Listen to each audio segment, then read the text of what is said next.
Sen özüme yar ederin, ben sensiz yürek ederim. Yeterin, kaybederin, senden seni söylerim. Bu dünyada dar görürün, kalemimi elim alırım. Destan yazarın, aydım düzürün, canlan seni söylerim.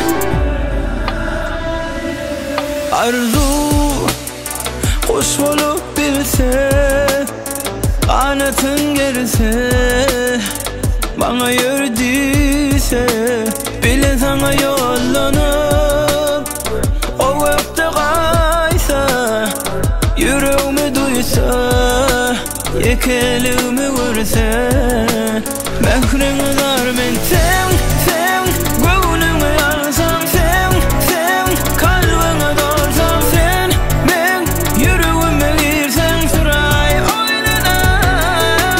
Sen, gönlümü alsam sen, kalbime dolsam sen, ben yüreğime girsen süray oynanan.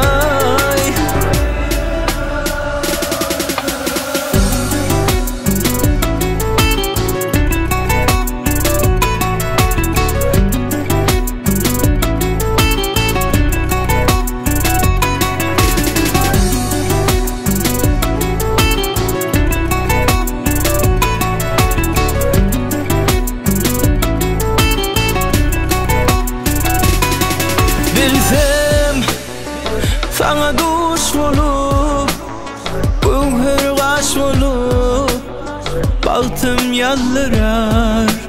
Ömür bile olsam durmuş kurup,